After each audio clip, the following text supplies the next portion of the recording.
was James route. We are now heading into chapter 8. Please tell me my girl has been unable to shower or something. It's hard to breathe. I wake up completely drenched in sweat. The bed is soaked and wet. I haven't peed myself. No, that's not it. I wipe the sweat off my neck. My entire skin is clammy and sticky. The air is burning my lungs. The night was so cold that I actually enjoyed sleeping under the covers. But now it's morning. It's raining down hellfire upon me.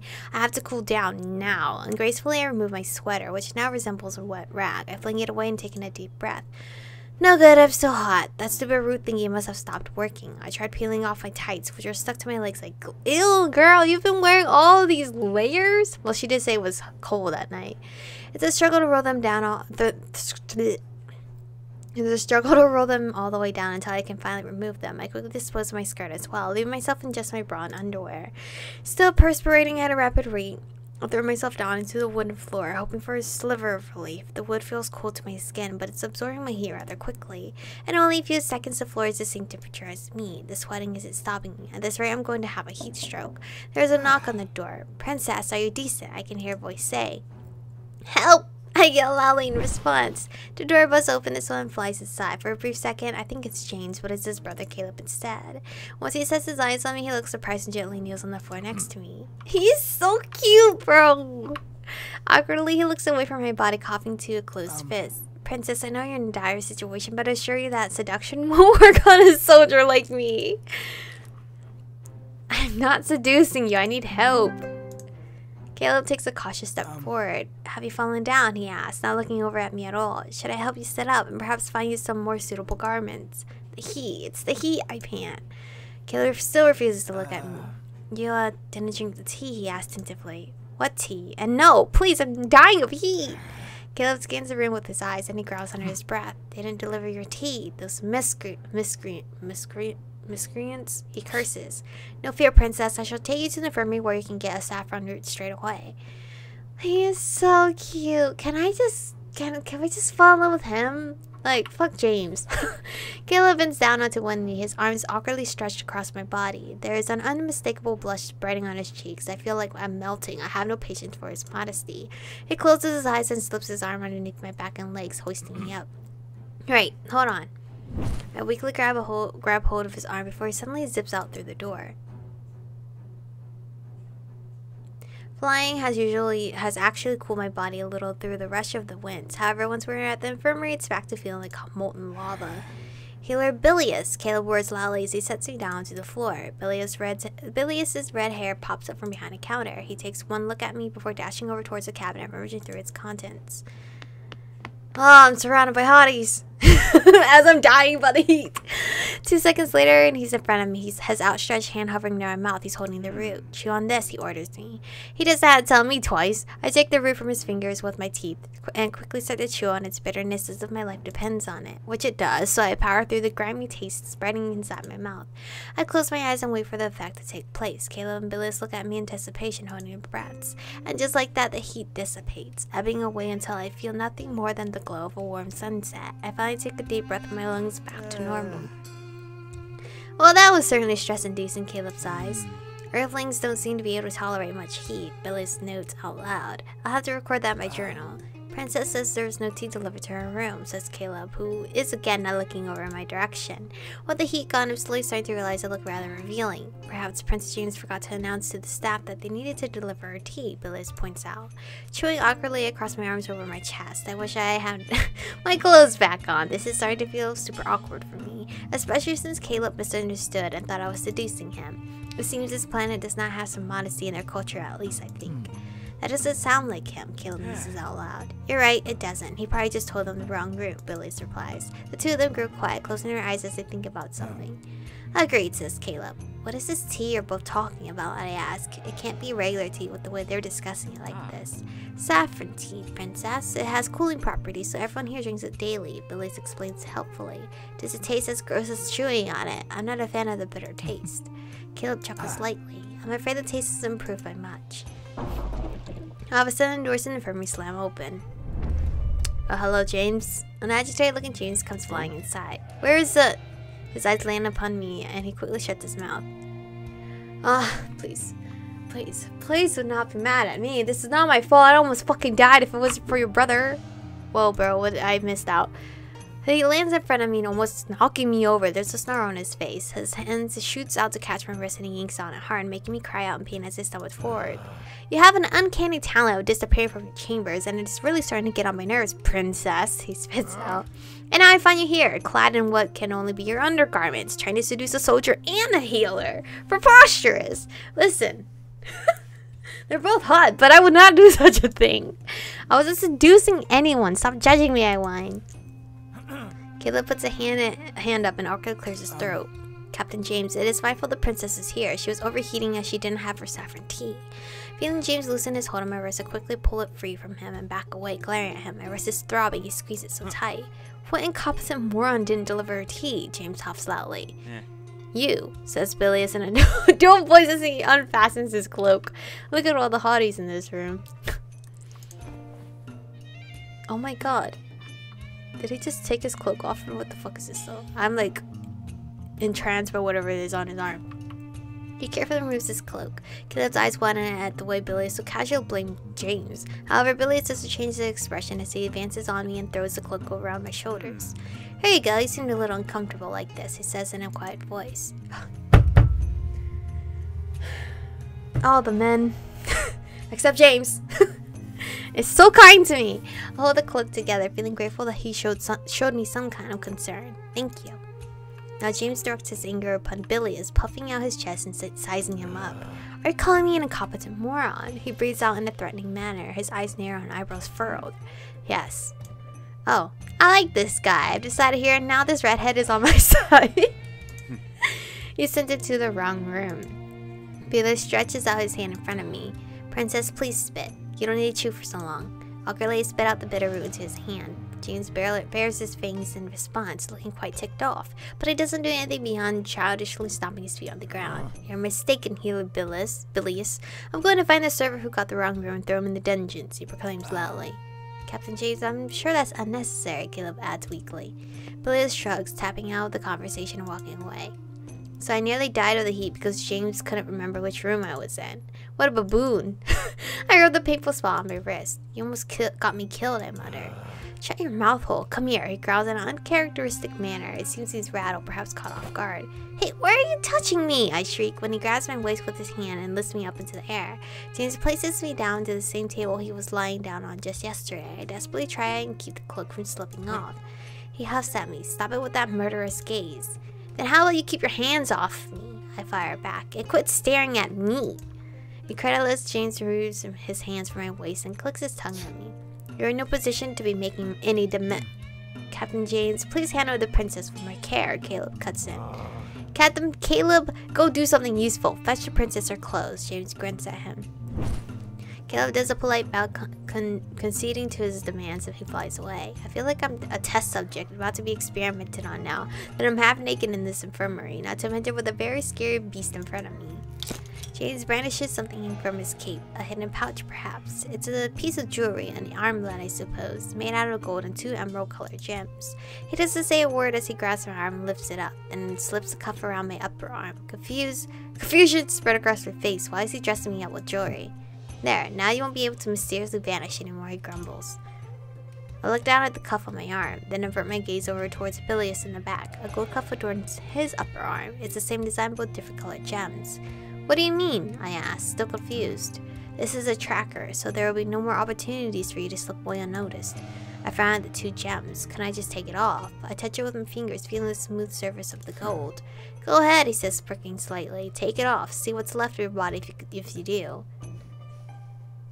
What the fuck is laced in this shit? My eyes widen as I retract my hand.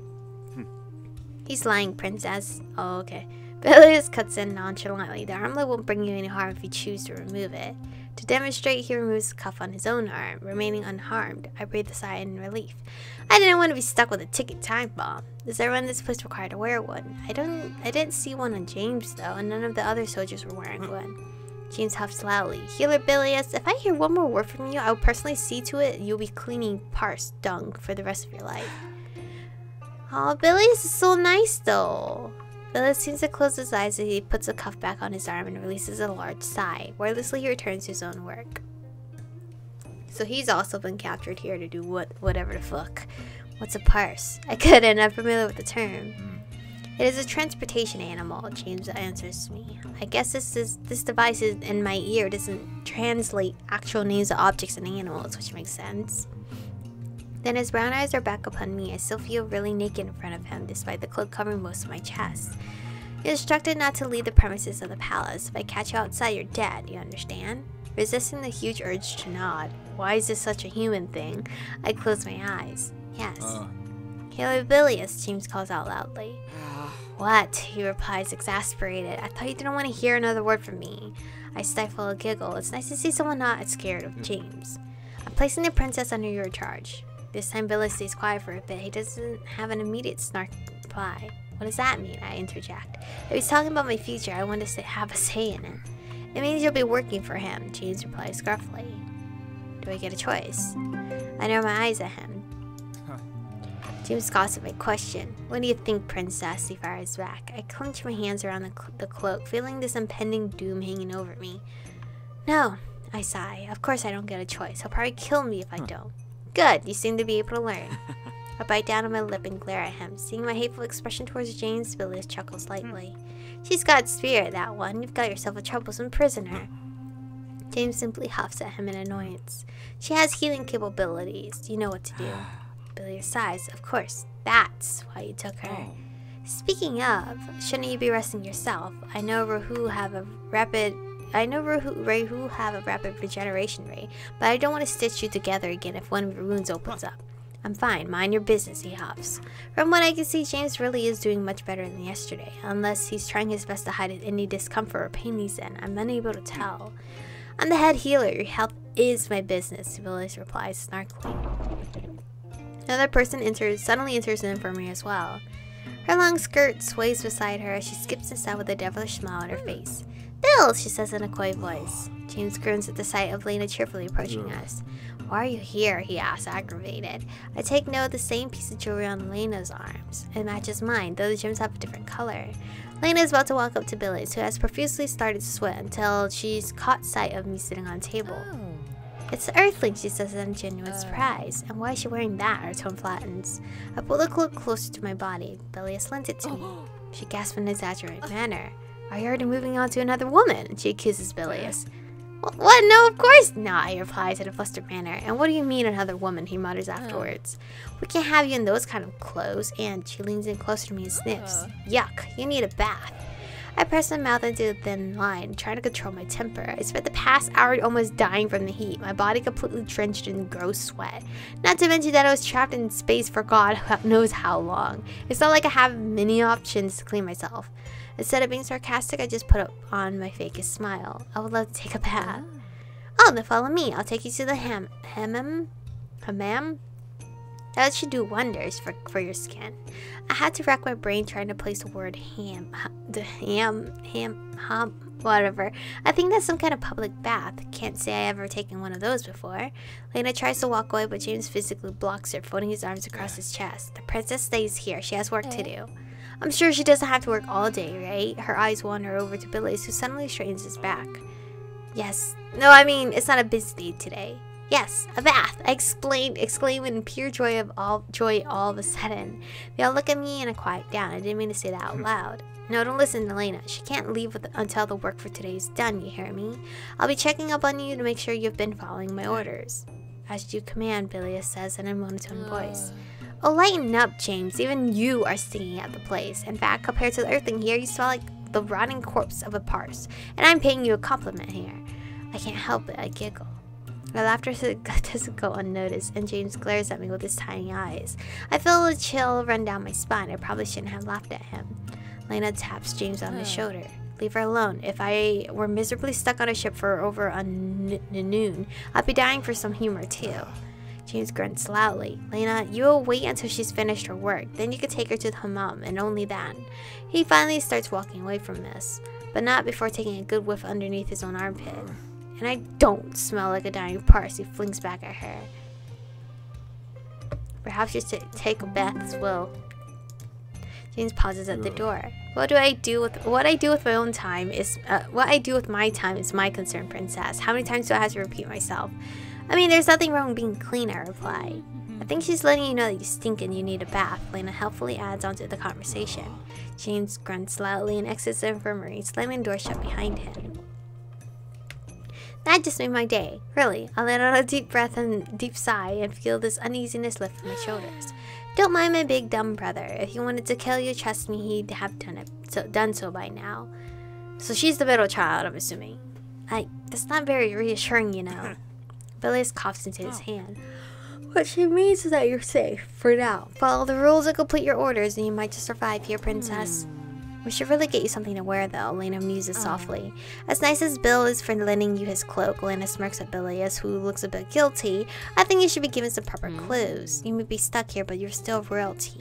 Oh, I think someone else is getting me clothes, I say. Didn't James instruct Caleb to get them? No matter what, she has to stay here. You heard what Prince James said, Bilious points out. Since when do you take orders from my brother, she huffs.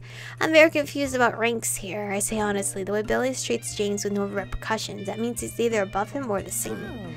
You don't worry about ranks. Don't worry about ranks. The only thing you should concern yourself with is remembering you are a prisoner. Her cheerful tone makes the words sound harsher. My eyes wander over to the cuff on her arm. Why do you wear that? I ask, pointing at the jewelry. And you too, I adjust Bilious. Lena looks over at Bilious, who gazes back at her with his eyebrows furrowed. That's a very good question, but now is not the time nor place, she answers me seriously, her cheerful demeanor disappearing. However, I think I'm going to leave you here with Bill. I'll pick you up later on a fresh set of clothes, and I'll lead you to the hammam. I would much rather have some new clothes now rather than later. It's not very comfortable being in my underwear, only covered up by a long cloak. But I also realize I am not really in a position to be demanding things, especially when Lena seems to be very accommodating. I don't want to press my luck. Okay, thank you, I say instead. Happy with my answer, she smiles at me and then walks away. Now it's just me and Bilious in the same room. So, I start slowly. What kind of work do I need to do here? Bilious blinks his eyes over at me, almost expressionless. He's a lot more rigid without Lena around. I need to find out the extent of your medical abilities and judge accordingly, he says in this monotone voice. I'm going to have to tell him I don't have any healing abilities. I'm just kick-ass at stitching things, including skin apparently. I cope. I don't have any. What you saw yesterday is about the extent of what I can do. James mistook me for someone who can heal. Bilious brings a hand to his chin, deep in thought. Zero medical knowledge, he asks me. Absolutely nothing, I confirm. So he points at my hands. I can create a thin piece of thread to stitch with, that is all. He wonders out loud. Troublesome, he mutters. Oh, that doesn't sound good. He looks up at me. Princess, for your own interest in survival, don't tell anyone what you told me. Well, what does he mean? I can't tell anyone that I'm not some kind of doctor? Lord Veritas disposes of those that contribute nothing to his quest, he says in this dramatic tone. Quest? I repeat, slightly scared. I don't want to get disposed of. I cannot reveal much, but the only reason you stand in front of me today is because Prince James thought you had medical abilities. Yes, James did mention that. I really worked myself into a corner here. Simply put, prisoners here are either useful or executed by Lord Veritas. A chill runs down my spine. It seems only people with medical abilities survive here, and I'm definitely not one of those people. He sighs. I can teach you as much as I know. You were quite handy yesterday and believe you'll be a quick student. You'll help me, I ask, hope welling up inside of me. This is definitely one of the good guys. After all, you are now under my care, he answers, flashing me a hint of a smile. I feel relieved knowing there's someone on my side. At least I'm not alone. Then Caleb enters the infirmary again, my skirt and sweater draped across his arms. Princess, I've returned with your apparel, he announces. Thank you so much, I thank him. I gratefully take the clothes from him. They do emit a foul odor, though. Please, you should consider burning them. I raise my eyebrows in surprise. Burning them? Why, yes, you will be given some new attire instead, more appropriate for the place. I press my face into my sweater, inhaling a sweaty and musky scent. Yes, it stings alright, but at the moment it's better than the alternative. I feel my phone in the pocket of my skirt, glad it's still there. I don't really want to burn the only things I have, I mutter. It feels like giving up everything I own, and I don't want that. I also really hate fire.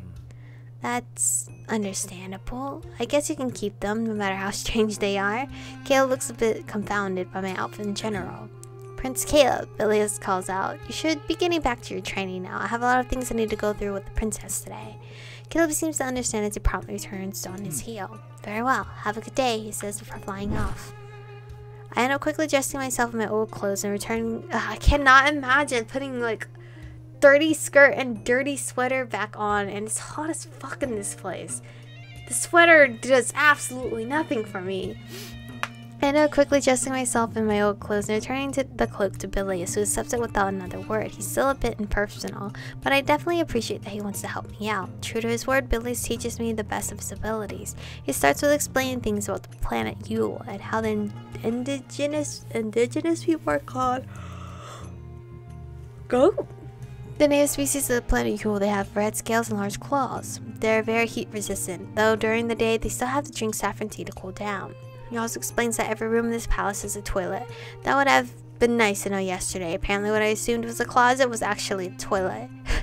The goat soldiers have a rigorous training schedule, which means Bilius has to apply first aid to them a lot. He mentions this is probably the work I'll be doing from now on, patching up wounded soldiers. When I ask why Veritas looks for people with medical abilities, Bilius says it's classified. He switches to showing me around the infirmary, showing where all the medicine is, and which tools they use. When he's not looking, I use my phone to snap pictures of the environment. At the end of the day, Lena comes to pick me up. My stomach gurgles out loud and I end up looking down at the floor in embarrassment. I haven't eaten all day. Well, that's a funny way to greet someone, Lena chuckles. I'm hungry. Do their stomachs not growl when they get hungry? Bilius' eyes widen. That's my mistake. I forgot I was absorbed in... He catches himself and stops speaking. Well, you're in luck. There's a banquet in an hour. You can finally go clean yourself up at the hammam, then go get to eat with the rest of them. Banquet? Bilius questions. The generals are getting restless. They want to see the Earthling, Lena explains. Me, I pipe up. Fret not, at least you won't be served on a platter as the dinner, she jokes. But James came back with not much to show for it. That is why Veritas requests you to attend. It's going to be a riot or otherwise. I can't tell if she's serious or joking again, as she insinuating there would be riots if James had returned without a prisoner.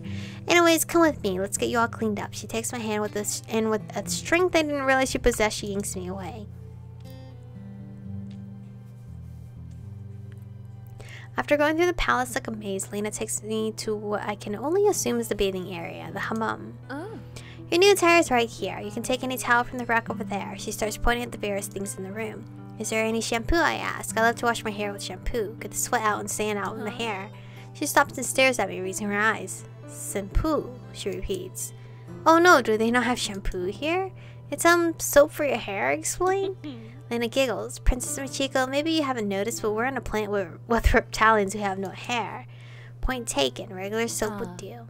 It's right there, she says, and points to a white bar lying next to a stack of towels. Please wash yourself first and rinse off before entering the water. Makes sense. Back on Earth, some cultures require you to wash first before taking the actual bath. Her olive-colored eyes fall upon me. Studying my body, she brings her fingers to her lips.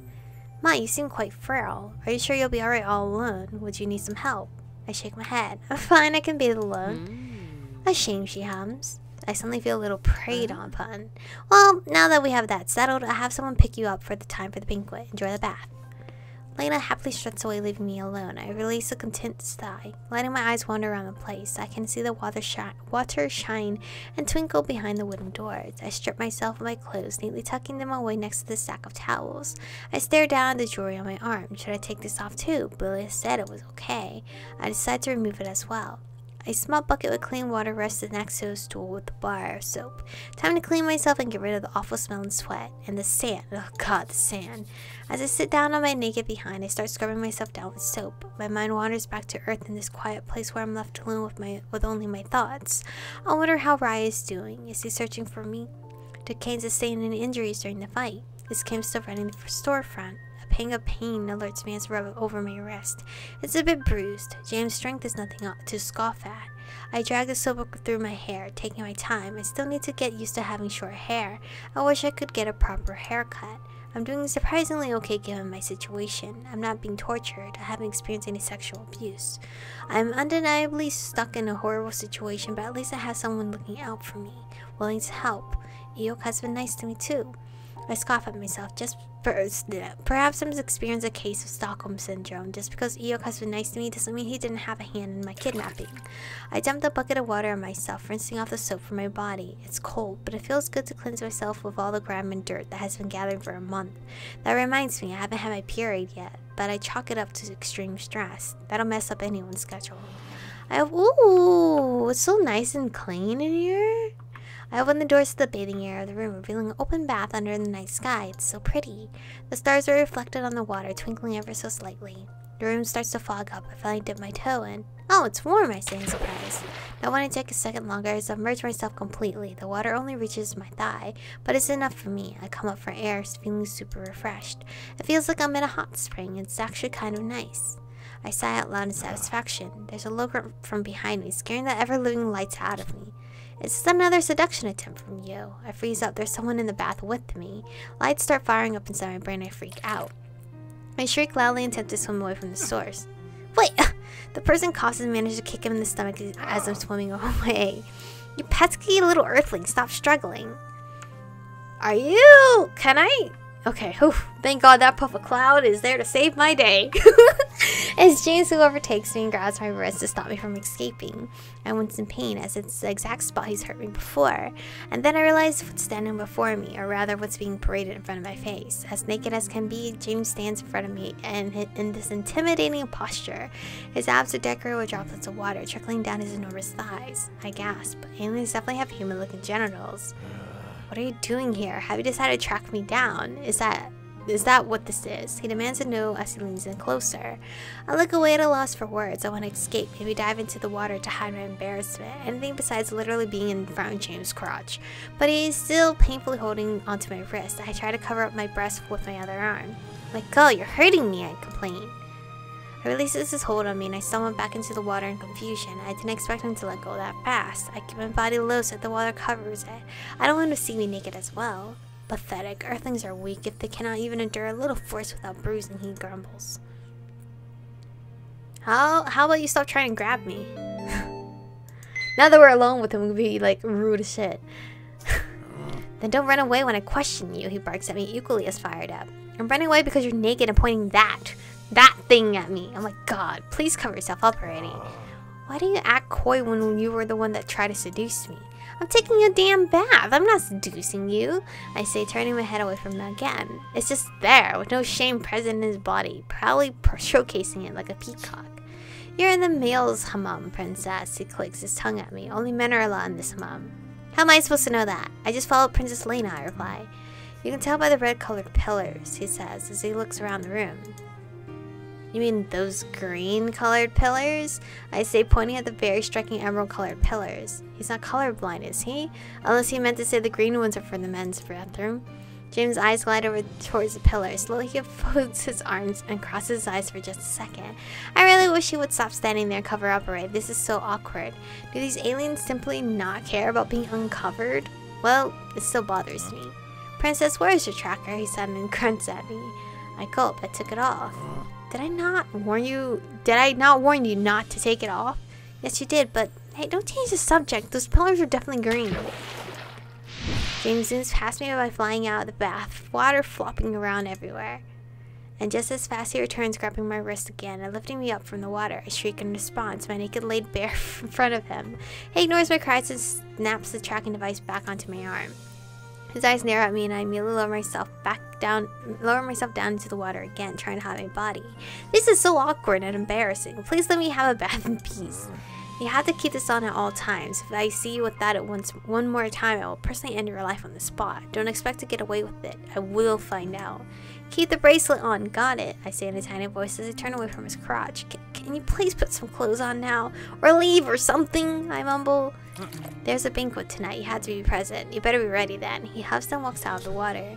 On his way over to the doors, he glances at the pillars just to make sure they are in fact green. He runs a hand through his wet hair and clicks his tongue before taking a towel and disappearing from the hammam entirely. So he made the mistake.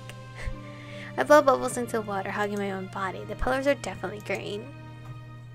Yeah, they're definitely green. Homeboy made a mistake and he tried to cover it up by saying something else. But this is the end of today's episode. I hope you guys are enjoying it so far. Thank you guys for watching. Stay beautiful, and I'll see you guys in the next one.